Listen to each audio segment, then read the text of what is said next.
Él es jefe de servicio de nefrología de la Fundación Jiménez Díaz de Madrid. Tiene una larga trayectoria en cuanto a proyectos de investigación a nivel europeo, nacional y autonómico. Autor y coautor de más de 400 artículos. Bueno, me he tenido que poner aquí un guión para leer todo su currículum. Es miembro de la Junta Directiva de la ERA-EDTA y de la SEN y, bueno, muchas otras cosas. Nada, cuando quieras puedes empezar con la conferencia nos va a hablar del envejecimiento renal. Muy bien, muchas gracias. Lo primero, agradecer a la Sociedad Valenciana de Nefrología la oportunidad de hablar de este tema que intelectualmente nos resulta particularmente atractivo y tener una presentación que es esta. Muy bien. Entonces, la situación actual de la enfermedad renal crónica en el mundo es grave y va a ser peor. Se estima que para 2040 será la quinta causa de muerte en el mundo, la sexta en España. Hemos estimado también en la Sociedad Española de Nefrología que antes de fin de siglo será la segunda causa de muerte después del Alzheimer. Para entonces, 1 de cada 4 españoles tendrá enfermedad renal crónica y habrá entre 200.000 y 1 millón de españoles en tratamiento sustitutivo de función renal, en un momento en que la población de España será en torno a 25 millones. Y esto parece muy lejos, pero los españoles desde 2100 han nacido ya. Entonces, tenemos un problema y el problema va a ser más grave todavía. Y si seguimos haciendo lo mismo, pues seguiremos obteniendo los mismos resultados. O sea, que la pregunta es, ¿qué tenemos que cambiar? ¿Qué de lo que estamos haciendo ahora hay que cambiar para que no se cumplan estas profecías? Y, bueno, pues de esto se está pensando mucho y, de hecho, tanto a nivel europeo como a nivel de Estados Unidos, esta década, 2020-2030, es la década del riñón, la década en la que hay que hacer algo para evitar que el 2040 sea tan catastrófico como se pinta y que 2100 sea todavía peor. Entre los varios problemas que debemos resolver, me gustaría empezar por este, que en una charla previa era el número 4, pero yo creo que aquí viene a cuento que sea el primero. Este es Donald Rumsfeld, que fue el ministro de Defensa de Estados Unidos que invadió Irak. Y dijo esta frase famosa de que hay cosas que sabemos, cosas que sabemos que no sabemos y cosas que no sabemos que no sabemos. Pues bien, respecto a la causa de la enfermedad renal crónica, hay cosas que sabemos que sabemos. Y lo que sabemos es que las listas que aparecen en los libros de texto de causas es mentira. O sea, la hipertensión no es la segunda causa de enfermedad renal crónica. Por más que se repita, eso no lo va a hacer verdad. Es mentira. Ahora, lo que sabemos que no sabemos es exactamente cuál es la contribución del background genético y de las causas genéticas a la composición global de las causas de enfermedad renal crónica. Oficialmente, en todos estos listados que aparecen y se repiten y que resumen los registros internacionales, solo aparece la poliquistosis renal, que es como entre el 5 y el 10%. Pero todas las demás causas hereditarias están en otro bloque, que son desconocidas u otras o misceláneas, o sea, no están a la vista. Y luego está lo que no sabemos que no sabemos, es si hay ahí alguna otra causa, que a lo mejor es muy evidente, como el bicho este, que es bastante evidente que está ahí, pero que nos pasa desapercibida, no pensamos en ella y no la diagnosticamos. Entonces, tenemos un problema grave con la nefropatía hipertensiva, que hemos intentado resumir en este artículo. Y esto es opinión personal, es uno de los mayores bloques de obstáculos que tenemos para avanzar en la medicina de precisión, en la nefrología de precisión. Y lo es porque mientras creamos que tenemos la causa de la enfermedad de ese paciente concreto que le hemos llamado nefropatía hipertensiva, no vamos a buscar otras posibles causas. Es un problema solucionado porque tenemos identificada la causa y además hay un tratamiento que es antihipertensivos. Entonces, ¿por qué pensamos que esto no es así? Bueno, primero porque los criterios diagnósticos de la nefropatía hipertensiva son del siglo pasado. O sea, tú vas a up-to-date, vas mirando lo que pone ahí y es algo que no tiene nada que ver con el siglo XXI. Son criterios diagnósticos de antes de que el concepto de enfermedad renal crónica haya caído. Son conceptos diagnósticos que te hablan de proteinuria y no de albuminuria, que te hablan de insuficiencia renal y no de una disminución presión arterial glomerular. Entonces, el hecho de que una proteinuria que la hipertensión te preceda a la proteinuria no quiere decir que la albuminuria había precedido a la hipertensión, por ejemplo. Entonces, como se funciona habitualmente es algo parecido a esto. ¿Tiene el paciente enfermedad renal crónica? Si no tiene, pues no hay que preocuparse. Y si la tiene, cuál es la causa. Pero entre los criterios diagnósticos de nefropatía hipertensiva hay una causa obvia. O sea, si es obvio, le diagnosticamos de la causa obvia. Si tiene una biopsia, glomerulonefritis, nefropatía diabética, si tiene quistes, poliquistosis. Los que no tengan estas tres grandes causas, la siguiente pregunta ¿es hipertenso? Y si es hipertenso, pues ya podemos acusarle de nefropatía hipertensiva. Pues podemos debatir si la hipertensión precedía o no, muchas veces no sabemos qué precede a qué. Y si no es hipertenso, pues se le diagnostica de causa desconocida, con lo cual, esencialmente, como la inmensa mayoría de los pacientes con enfermedad renal crónica son hipertensos, pues un diagnóstico de nefropatía hipertensiva poco más o menos equivale a no sé por qué. Causa desconocida. Tenemos un problema, el problema se agrava porque este criterio de que la hipertensión precede a la enfermedad renal crónica choca con nuestra incapacidad actual para identificar las etapas más tempranas de la enfermedad renal crónica. Esta es la epidemiología de la enfermedad renal crónica en España y da la impresión de que un día se levanta uno y dice, coño, que he perdido la mitad de la función renal de ayer a hoy. Porque ayer me he filtrado como era 61, hoy 59, hoy tengo enfermedad renal crónica. Y en general, para cualquier enfermedad, es mucho más frecuente lo que es la normalidad medio patológica, luego es lo segundo más frecuente la enfermedad leve, luego es menos frecuente la enfermedad grave, etcétera. O sea, que aquí nos faltan todos esos. O sea, uno pensaría que una evolución lógica en la enfermedad renal crónica, el que un día se levanta y tiene un filtrado por debajo de 60, pues antes tuvo 70, 80 y 90, causados por la propia enfermedad que le llevó a por debajo de 60. El problema es que con la herramienta que tenemos ahora para diagnóstico precoz, que es la albuminuria, nos estamos perdiendo la inmensa mayoría de los pacientes y necesitamos desarrollar nuevas herramientas que identifiquen al paciente cuyo filtrado va a bajar por debajo de 60, pues 10 años antes, cuando todavía tiene 80. Entonces, uno de los criterios diagnósticos que hay, pero que no se aplica para la enfermedad renal crónica, es alteraciones histológicas. Por razones obvias, las razones histológicas solo aplican a cuando ves la histología del riñón, que suele ser por una biopsia renal, que suele ser porque hay otra razón que te hace sospechar que el riñón está dañado. Pero este estudio, que va a cumplir ahora 20 años y que yo creo que es fundamental, lo que hicieron fue necropsias de personas jóvenes, alemanes y blancos, de en torno a 45 años de edad, que tenían hipertensión arterial primaria y lo compararon con controles también muertos en accidentes de tráfico sin hipertensión arterial primaria.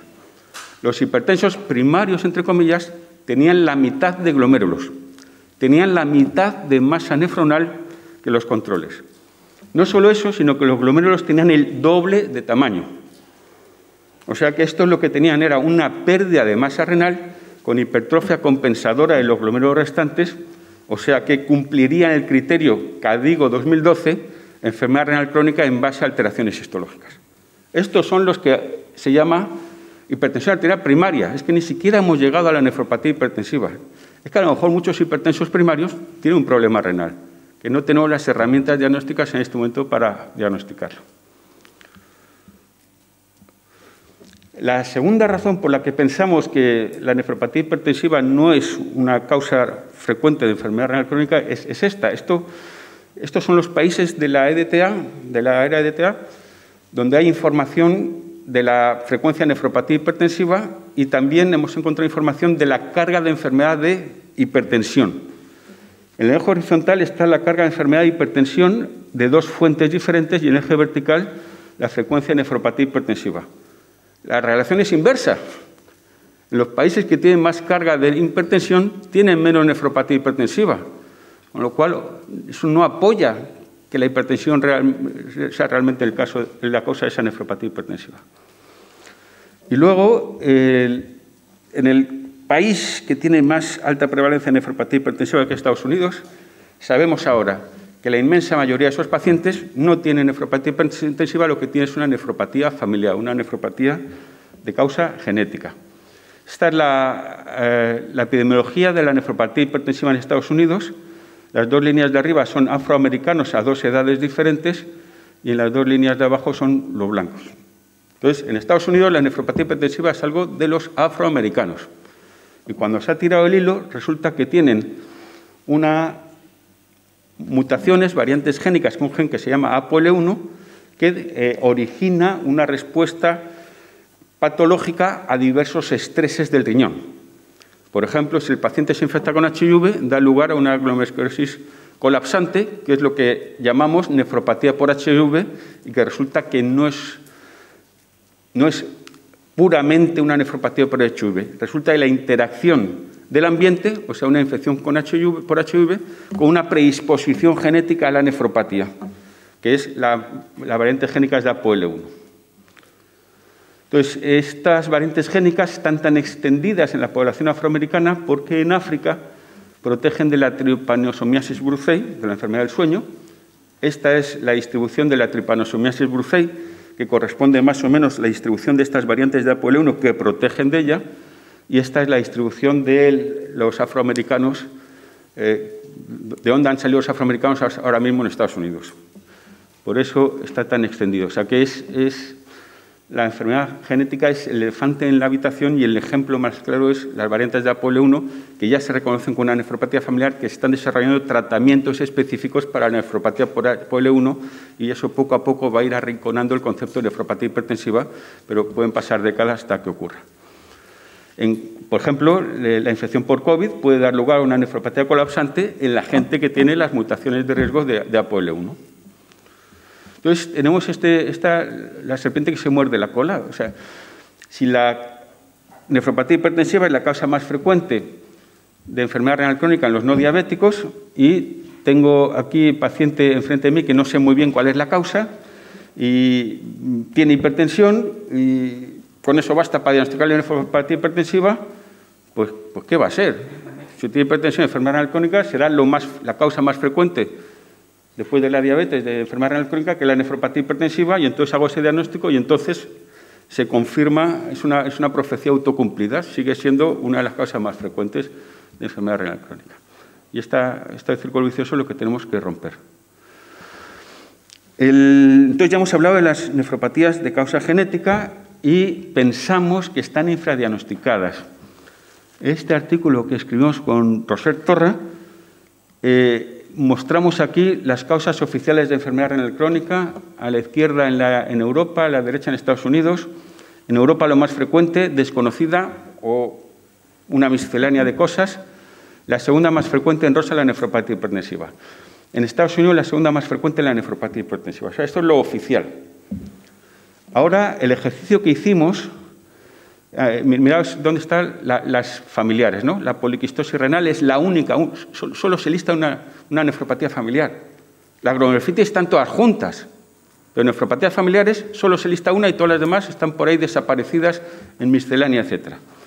El ejercicio que hicimos con Roser fue juntar en los datos del registro madrileño y catalán todas las nefropatías hereditarias. En vez de ponerlas con miscelánea, las pusimos todas juntas.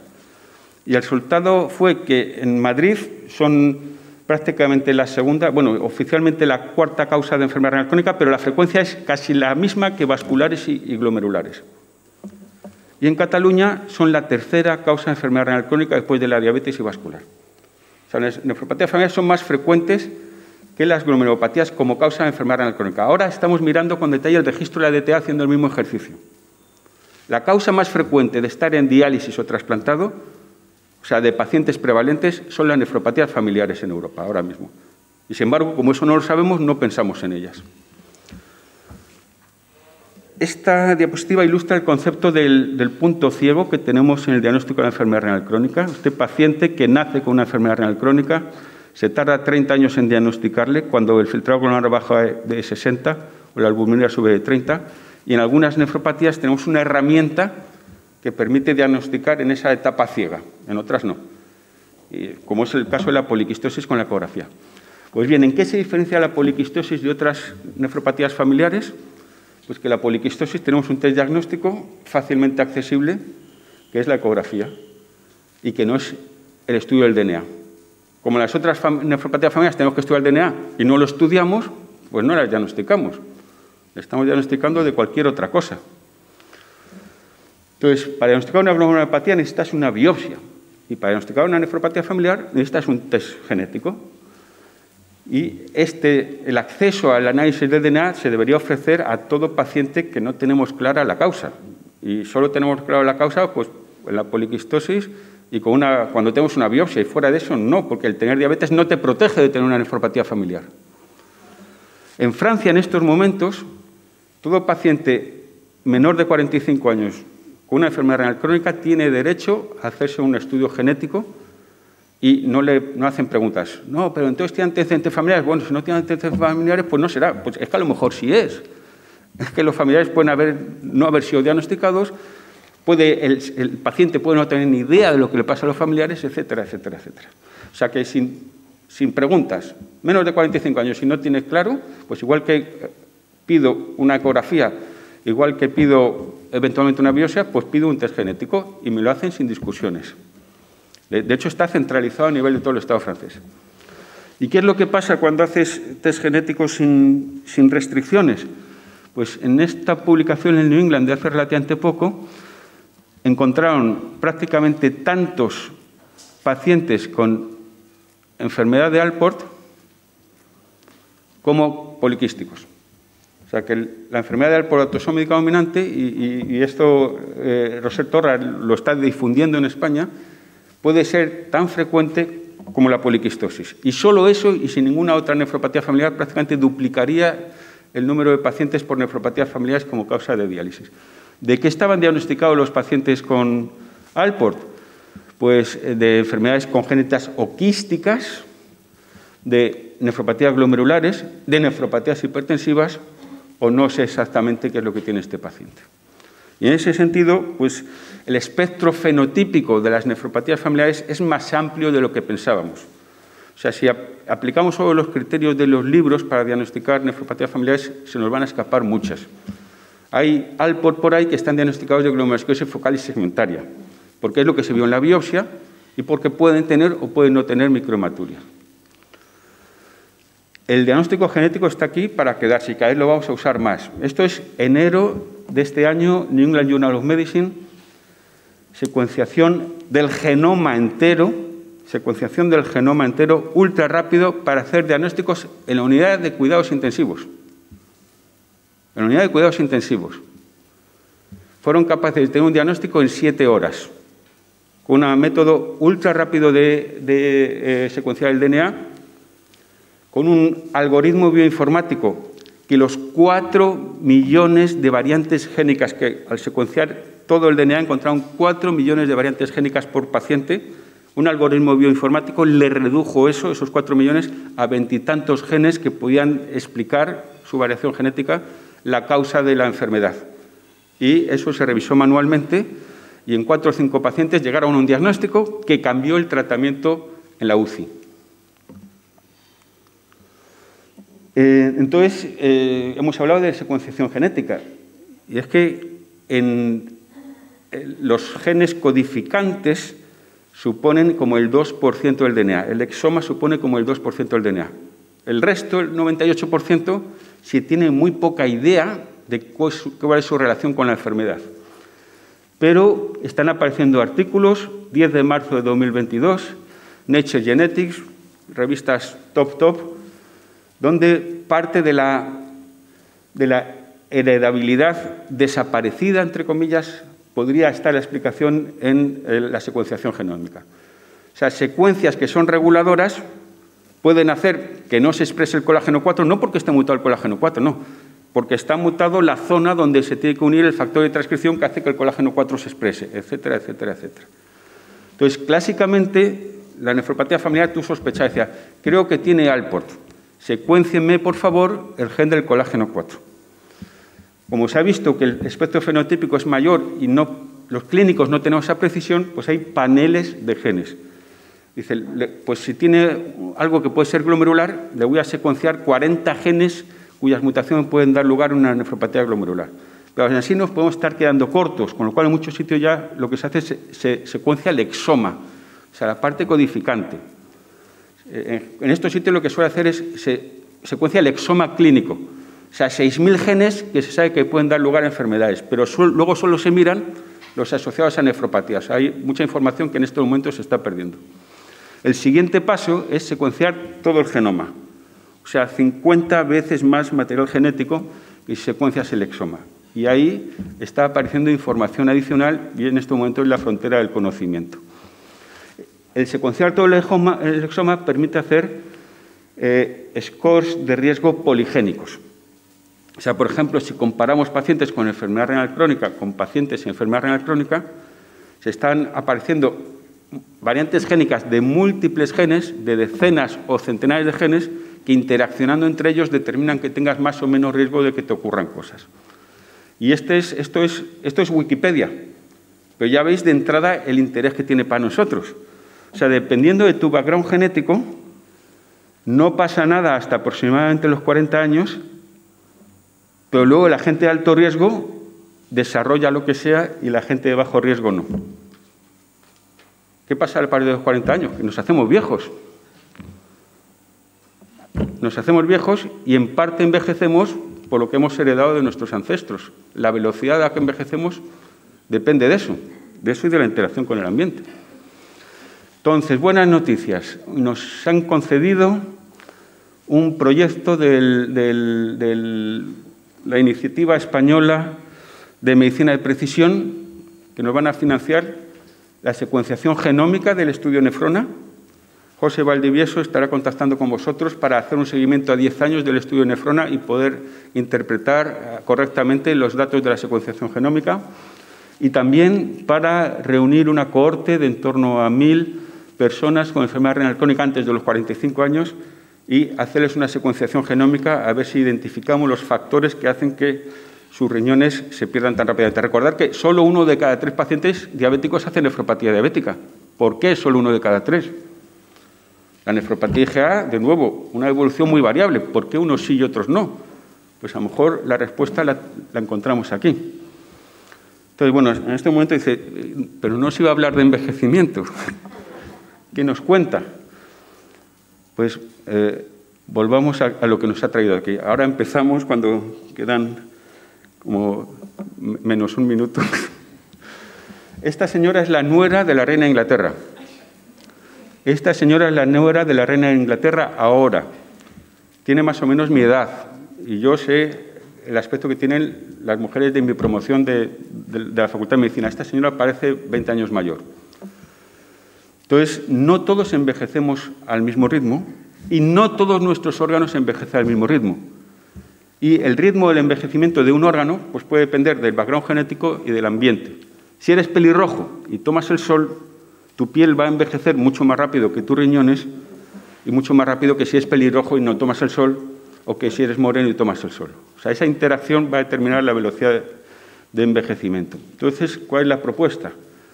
Que a lo mejor nos falta una causa muy importante de enfermedad renal crónica, que es el envejecimiento acelerado de nuestros riñones. Está la pérdida en el tiempo de filtrado glomerular en Suecia, muchos pacientes, y veis que se pierde el filtrado glomerular con la edad y a partir de los 50, 60 años más deprisa, pero no solo más deprisa, sino veis que hay más variabilidad. O sea, hay gente que la pierde mucho más deprisa y gente que la pierde mucho más lento. La variabilidad de la pérdida de filtrado glomerular aumenta a partir de cierta edad. Entonces, el envejecimiento acelerado puede ser que pierdas más rápidamente función renal desde el principio, puede ser que en un momento dado empieces a perder función renal más rápidamente, puede ser que nazcas prematura y tengas solo la mitad de nefronas y aunque las pierdas al mismo ritmo, te quedarás en ellas antes. Y en este sentido, esa pérdida fisiológica de 1 mililitro minuto por año de filtrado glomerular, cuando uno mira los detalles, y esta es una población de 10.000 pacientes de más de 66 años en el Reino Unido, la media de pérdida de 1 mililitro minuto por año resulta de más o menos la mitad de la gente no perdía nada de función renal y la otra mitad sí que perdía función renal a más o menos velocidad. O sea, que no a todo el mundo le envejecen los riñones, no todo el mundo pierde el 1 mililitro minuto. La cosa está, ¿por qué unos sí y otros no? En ese sentido, pues, frente a este concepto de que hay una pérdida fisiológica del filtrado glomerular, pues sí, será fisiológico porque ocurre. Pero si tienes más de 75 años, línea roja, y un filtrado glomerular por debajo de 60, o sea, si tienes criterios de enfermedad renal crónica, tienes un problema, porque tu mortalidad en el próximo año aumenta dramáticamente. Y si trasladamos el mismo aumento de mortalidad a un joven, pues nos parecería inaceptable. O sea, que sí que existe la enfermedad renal crónica en el anciano y, en parte, puede ser porque sus riñones pierden función renal más rápidamente. Entonces, esto es una de las cosas que pretendemos abordar en la nueva red a la que sustituye a RECINREN, que es RECORDS 2040, precisamente para enfatizar esta fecha clave que nos espera ahí, el 2040. Y una de las causas de enfermedad renal crónica que pretendemos estudiar es el envejecimiento renal acelerado. O sea, lo primero que hay que hacer es, para estudiar algo, es ponerle nombre. Lo segundo, hacer una definición de trabajo para empezar a trabajar. Después habrá que buscar criterios diagnósticos, marcadores, y ver si aplicando esos marcadores o esos factores de riesgo pues es posible tratarlo. ¿Cuándo hay que empezar a prevenir el envejecimiento renal? Pues yo creo que este estudio, que lo rescaté durante una estancia en Argentina, es antiguo, pero yo creo que es fundamental. Son ratones que desde que dejaron de amamantarse les empiezan a dar un fármaco mágico. Y cuando el ratón tiene 120 años de edad, cuando tiene en torno a 2 años, 120 años de edad nuestra, cuentan el número de glomérulos. Los ratones normales tenían el número de glomérulos en rojo y los ratones con el fármaco mágico tenían 3 veces más glomérulos, 3 veces más masa renal. Se había evitado el envejecimiento de los riñones. ¿Y qué potingue les habían dado? Enalapril. Enalapril. O sea, bueno, bonito y barato. Entonces, a lo mejor eso no lo tenemos que tomar todos, pero si identificamos a las personas que tienen un alto riesgo de envejecimiento renal acelerado, se puede empezar a tratar a los 20, 25, 30 años y evitar que eventualmente lleguen a diálisis. Bueno, pues este es el resumen. Esto es de una revista de psiquiatría, el envejecimiento, la pérdida de funciones cognitivas, y llega un momento en que se hace evidente y distintas personas lo pierden a distintas velocidades. Pues traslademos eso a función renal y eso es el envejecimiento renal acelerado. Muchas gracias por la atención.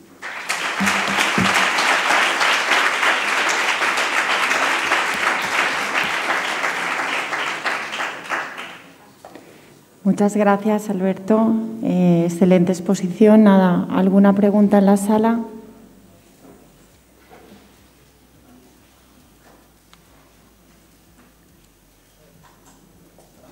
Doctor Gallardo.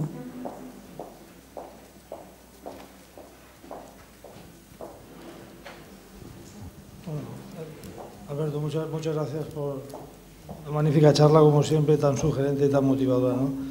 Bueno, a mí siempre me ha gustado decir, en fin, y tú lo has dicho de forma explícita, que somos nuestros genes y nuestras circunstancias. Yo creo que en el siglo XX aprendimos mucho de nuestras circunstancias y el siglo XX lo que nos depara efectivamente es, o esperemos, ¿no?, que nos ofrezca un conocimiento exhaustivo de la genética.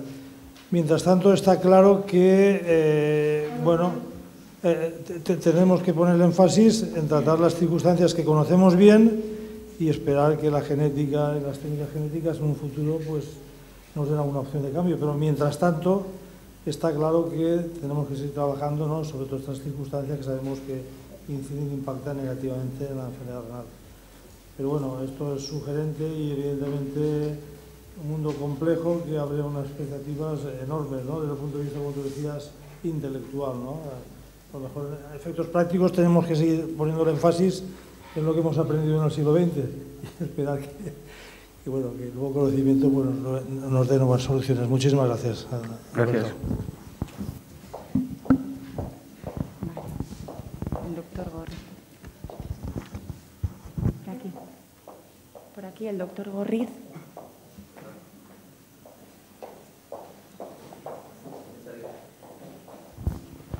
Gracias, Alberto. Excelente charla. Muy breve. ¿Dónde está el ejercicio físico? Porque hemos hablado de envejecimiento, cloto. ¿Dónde se ubica el ejercicio físico y el riñón? ¿Existe algún... there is a room for this? Pues sí, o sea, hay datos, yo no los puedo recitar ahora desde la memoria, de que el ejercicio físico puede regular puede enlentecer la pérdida de función renal. De hecho, hay varias conexiones obvias desde el punto de vista metabólico, obesidad, diabetes y también desde el punto de vista de la hipertensión arterial, ¿no? El hacer ejercicio físico se asocia posteriormente al ejercicio con un descenso post-ejercicio de la tensión arterial. O sea, ya de entrada, a nivel de los factores de riesgo generales, tiene un impacto. Y luego no sé muy bien la ciencia de si hay un impacto directamente sobre el riñón independientemente de eso. Ahí hay una cosa curiosa del ejercicio físico. Cuando se han hecho estudios de cuál es el impacto del ejercicio físico cuando uno sale a hacer deporte una horita después de haber estado 8 horas sentado en la consulta, versus el ejercicio físico de la gente que recoge la basura, que yo lo veo cerca de mi casa, van corriendo, de cubo de basura a cubo de basura, van corriendo. Yo a veces pienso, me dan ganas de preguntarle, ¿usted luego los fines de semana va a una carrera popular o algo? Entonces, tiene más beneficio el hacer un ejercicio físico de menos intensidad durante varias horas, como por ejemplo cuando trabajas. La gente que hace un trabajo que implica hacer ejercicio físico tiene más beneficio de supervivencia que los que estamos todo el día sentados y luego salimos a correr 1 hora o jugar al pádel 1 hora.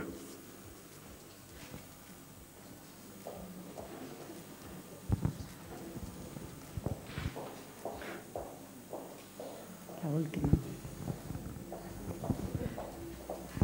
Alberto, extraordinario como siempre.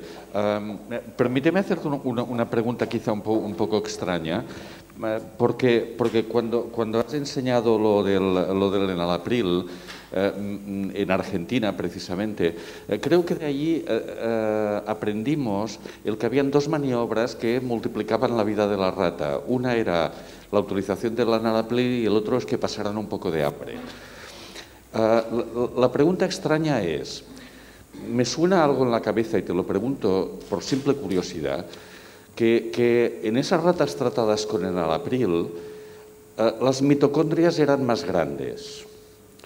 Y por otra parte, hoy has mencionado algo que me ha sorprendido mucho, que es el que los diferentes órganos pueden envejecer en diferente tiempo. Y entonces, enlazando las dos cosas, me pregunto si lo de las mitocondrias esas que me suenan eran diferentes en el riñón respecto a otros órganos. No lo sé. Efectivamente, estos chicos argentinos, una vez que hicieron esta observación, hicieron luego otras múltiples observaciones intentando delimitar los mecanismos y es verdad, o sea, a mí me suena ahora también lo de las mitocondrias que no lo sé. Pero efectivamente la única maniobra que ha logrado retrasar el envejecimiento en todas las especies que se ha probado, desde los gusanos hasta los humanos, bueno, los humanos no, los primates no humanos, es el pasar hambre. Y eso parece que tiene que ver mucho con las mitocondrias y con los lisosomas, con las señales que le dicen a la célula, está usted pasando hambre, lo cual lleva a reciclar distintas organelas, como por ejemplo las mitocondrias, con lo cual impide que envejezcan porque enseguida las recambian y las usan para hacer nuevas mitocondrias. O sea que perfectamente puede estar ligado. Gracias. Bueno, damos por concluida ya la conferencia. Muchas gracias, Alberto. Gracias. Un aplauso.